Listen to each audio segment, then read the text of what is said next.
সরকারের যিনি প্রধান আর দলেরও যিনি প্রধান একই ব্যক্তি মমতা ব্যানার্জি, তিনি তো তাদের উৎসাহিত করছেন, তিনি তো তাদের নিরুৎসাহিত করছেন না যে এই ধরনের কথা বলা যায় না। ও তো দাওয়াতে ইসলাম, ওর সময়তেই তো বিভিন্ন মুসলিম অঞ্চলেতে উর্দু আর ইংরেজিতে এই রাস্তার যে নেমপ্লেটগুলো থাকে সেগুলো রয়েছে, না হিন্দি আছে না বাংলায় রয়েছে। ওই তো বলেছিল মিনি পাকিস্তান। আর মমতা বন্দ্যোপাধ্যায়ের সঙ্গে কথা বলেই আমি কি করব? আমি বলার কে? সবে 1 বছর বিজেপিতে এসেছি। এই মুহূর্তে ওঙ্কার বাঙ্গাল ডিজিটালের মুখোমুখি বিজেপি নেতা তাপস রায়। তাপসদা, এই 26শে বিধানসভা নির্বাচন, তার আগে সমস্ত দল প্রস্তুতি শুরু করে দিয়েছে। অনেকে আপনার যারা নিন্দুক যারা, তারা বলছেন যে তাপস রায় হঠাৎ করে যেন রাজনীতি থেকে উবে গেল। সেটা তাদের, ওদেরও তো চিন্তা কিসের, ওদের চিন্তা কিসের? আমি ঠিক আছি এবং ওদের দুশ্চিন্তার কোনো কারণ নেই। আর আমার দলও আমাকে যেখানে যেমনভাবে ব্যবহার করার করছে। রাজ্য সভাপতি নির্বাচন এখনও হয়নি, হবে, সেই একটা বাতাবরণ তৈরি হয়েছে।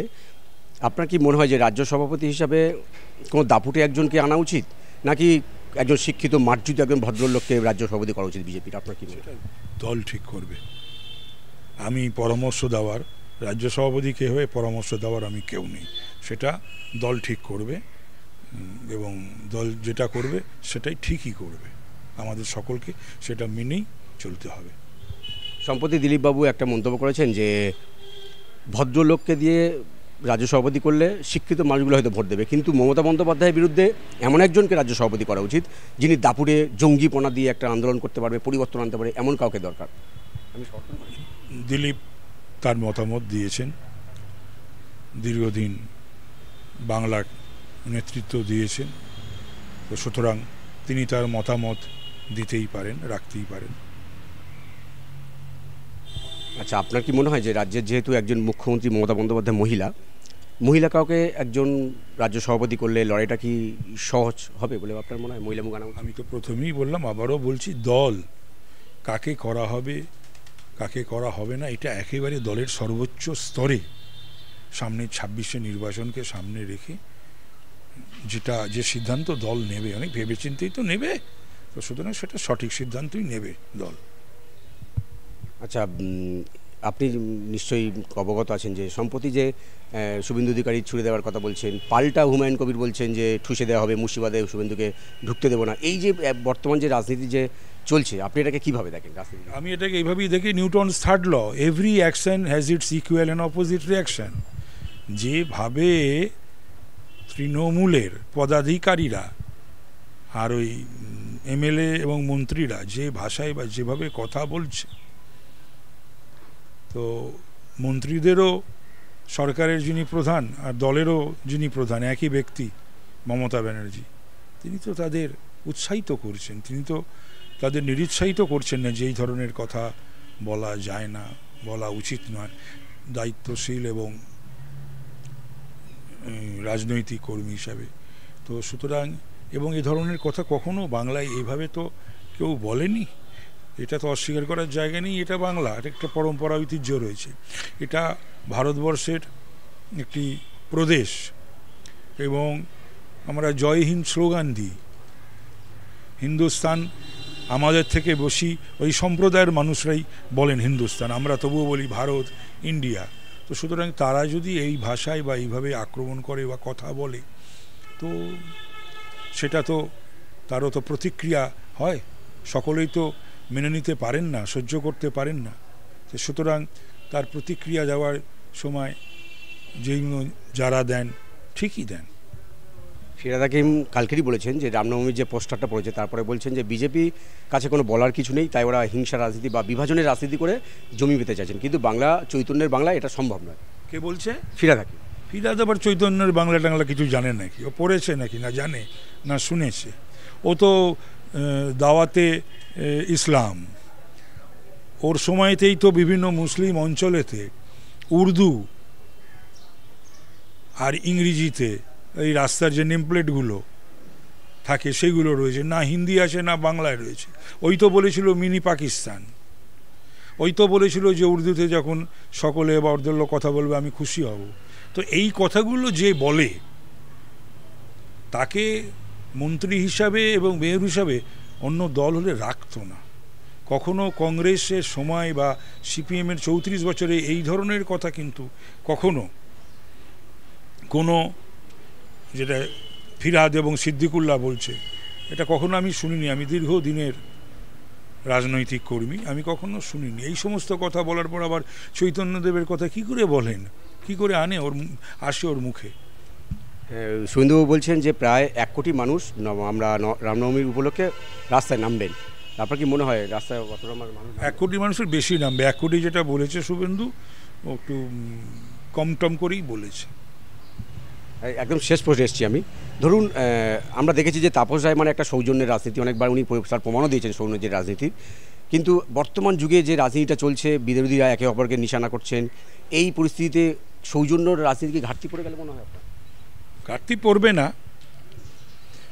তার কারণ হচ্ছে সভ্য ভদ্র সৌজন্যের রাজনীতি যারা করেন বা করে এসেছেন, ওই ঘরানার যারা মানুষ, এবং রাজনীতি মানে কি, গণতান্ত্রিক বন্দোবস্তের ব্যবস্থায় মাল্টিপার্টি সিস্টেমে বিভিন্ন রাজনৈতিক দল থাকবে, বিভিন্ন রাজনৈতিক দলের কর্মীরা থাকবে, কিন্তু একটা মিউচুয়াল রেসপেক্টও থাকবে।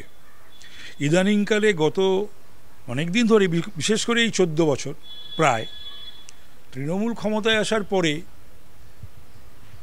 যারা এই সমস্ত দায় দায়িত্ব পেয়েছে তাদের বেশিরভাগই তারা এই সমস্ত সৌজন্য, ঐতিহ্য, সংস্কৃতি, পরম্পরা এগুলো তারা বোঝেনও না, তারা মানেনও না। তো সুতরাং তারা যা পারে তাই বলেন, এবং তাদের সর্বস্তরের আমি দেখি সে এমপিরাও, এমএলএরাও, মন্ত্রীরাও, কাউন্সিলররাও বা বিভিন্ন সাংগঠনিক পদাধিকারী যারা, তারা তো এইটাকে আমি এইটুকুনি বলতে পারি, এই বিষয়টাকে, এইগুলোকে কখনোই ভালোভাবে বা ভদ্রভাবে বাংলার যারা মানুষ, বাংলার যারা বাসিন্দা, বাংলায় যারা রাজনীতি করেন, তারা এটাকে ভালোভাবে গ্রহণ করেন না। 26-এ কি তাপস রায়কে কোনো আসন থেকে আমরা প্রার্থী হিসেবে পাবো, বিজেপির কোনো প্রার্থী হিসেবে? এটা তো দল জানে, এটা দল জানে, দল ঠিক করবে। আমি এটা বলার কে? ধরুন আপনার এখনই যদি মমতা বন্দ্যোপাধ্যায় আপনাকে ফোন করে, আপনি কি ফোন তুলবেন, কথা বলবেন? জানি না, আগে তো ফোন করুক, তারপরে তো ফোন তোলার বা কথা বলার প্রশ্ন। আর মমতা বন্দ্যোপাধ্যায়ের সঙ্গে কথা বলেই বা আমি কী করব? লাস্ট প্রশ্ন দাদা, একদম আর সময় নষ্ট করবো না। শুভেন্দু অধিকারী রাজ্যের বিরোধী দলনেতা, তাকে যদি আপনি বলি আপনাকে 10 নম্বর দেওয়া হলো, তাকে 10-এর মধ্যে আপনি কত দেবেন? 10 দেবো একেবারে। কেন দেবো? ছেলেটা খাটছে, পরিশ্রম করছে, দৌড়চ্ছে, ঝুঁকি নিচ্ছে। তাহলে রাজ্য সভাপতি হিসেবে যদি শুভেন্দু অধিকারী হয় তাহলে কি? আমি বলতে পারছি না তো, সেটা কি করে বলবো? একই কথা বারবার ঘুরিয়ে। রাজ্য সভাপতি কে হবে না হবে সেটা আমাদের দলের সর্বোচ্চ নেতৃত্ব তারা ঠিক করছেন। তো সেটাতে আমি বলার কে? সবে 1 বছর বিজেপিতে এসেছি। আর 2 হলো, যিনি হবেন তাকে সকলে মিলে, এখন যেটা বাংলার অবস্থা, তাতে সকলের কাছে, শুধু মানে বিজেপির কাছে না, বিজেপি ছাড়াও যারা সাধারণ মানুষ, অন্য দলের মানুষ, তাদের কাছেও আমাদের বিনম্র আবেদন থাকবে যে এই তৃণমূল, নো মমতা, এইবারের স্লোগান ভোটে এইটা হওয়া উচিত বা এইটাই হবে। 26-এ বিজেপি কটা আসন পেতে পারে আপনার মনে হয়? 26-এ বিজেপি সরকার করবে বাংলায়, নিশ্চিন্তে থাকুন। কিন্তু তৃণমূল বলছে যে ওদের কাছে তো কোনো ইস্যু নেই, মমতা বন্দ্যোপাধ্যায়ের যে জনমুখী প্রকল্প, সেখানে তৃণমূলের কাছে কোনো হাতিয়ার নেই, বিভাজন ছাড়া তো কিছু নেই। কিচ্ছু নেই। ওরা বিভাজনের রাজনীতি তৃণমূল করছে, তৃণমূল করে এসেছে। কে বলেছে দুধলো গাইয়ের কথা? মমতা বলেনি। বিভাজনের রাজনীতি কে বলেছে? যদি ওদের লেলিয়ে দিই মানে একটা সম্প্রদায়কে, কে বলেছে? তারপরে এই যে ঘটনা ঘটছে সারা বাংলায় বিভিন্ন জায়গায়, এই যে মোথাবাড়ি, এই যারা আমি বলছি, যারা তোমার নাম আমার নাম ভেদনাম বলতেন, যে বাম বন্ধুরা আমার বা তৃণমূলীরাও, নন্দীগ্রাম, তোমার নাম আমার নাম, নন্দীগ্রাম, এই স্লোগান তারা দেবে না? যে মোথাবাড়ি, তোমার বাড়ি আমার বাড়ি, মোথাবাড়ি। সেখানে হিন্দুদের ওপর, সারা বাংলাতে হিন্দুদের ওপর অত্যাচার করছে, আর সেটা শুনতে হবে, সেটা বরদাস্ত করতে হবে? এটা করা যায় কখনো? সিঁদুর, শাঁখা, রুলি, পলা এগুলো পড়বে কিনা সেগুলোর সম্বন্ধে বলছে, বক্তব্য রাখছে। এগুলো একদম শেষ প্রশ্ন। মমতা বন্দ্যোপাধ্যায় ইংল্যান্ডে বক্তৃতা দিতে গিয়ে এসএফআইয়ের কর্মীদের বিক্ষোভের মুখে পড়ে, এই বিষয়টা আপনি কীভাবে দেখছেন? না, সেটা বিদেশের মাটিতে, উনি যেখানে যাবেন উনি ভারতবর্ষের বা বাংলায় বা বিদেশে যেখানেই যাবেন সেখানে তো ওনাকে প্রশ্নের সম্মুখীন হতে হবে। বহু প্রশ্ন তো ওনার বিরুদ্ধে রয়েছে, উনি তো প্রশ্নের ঊর্ধ্বে নন, উনি তো সমালোচনার ঊর্ধ্বে নন, তো ওনাকে তো প্রশ্ন করবেই। যে প্রশ্নগুলো করেছে যেই করে থাকুক, এই এসে ভাই বলা হচ্ছে কেন, যে প্রশ্নগুলো করেছে সেই প্রশ্নগুলো কিন্তু অমূলক, সেই প্রশ্নগুলো তো সঠিক প্রশ্নই করেছে। টাটা নিয়ে প্রশ্ন হয়েছে, তিলোত্তমা অভয় নিয়ে, আরজি কর নিয়ে প্রশ্ন হয়েছে, তো ঠিকই তো বলেছে। হিন্দুদের ওপর যে এখানে যে অত্যাচার হচ্ছে সে নিয়ে প্রশ্ন হয়েছে, ঠিক যারাই করেছেন ঠিক প্রশ্ন করেছেন। ধন্যবাদ দাদা, একদমই সোজা সাপটার প্রশ্নের সোজা সাপটা জবাব দেওয়ার চেষ্টা করেছেন বিজেপি নেতা তাপস রায়। তবে 2026 বিধানসভা নির্বাচনে তাপস রায়কে আবার বিজেপি প্রার্থী হিসেবে পাবো কিনা সেটা সময় বলবে। তবে তিনি সমস্ত দায়িত্ব বা ভার বিজেপির যে রাজ্য নেতৃত্ব তার উপর তিনি ছেড়ে দিচ্ছেন। তবে মমতা বন্দ্যোপাধ্যায় যে বিদেশে যে সমালোচনার মুখে তিনি পড়েছেন, বিক্ষোভের মুখে পড়েছেন, সেটা হওয়ারই ছিল, এমনটাই তিনি বলছেন। ক্যামেরায় রবি দত্তের সঙ্গে বিশ্বজিৎ হালদার, ওঙ্কার বাংলা।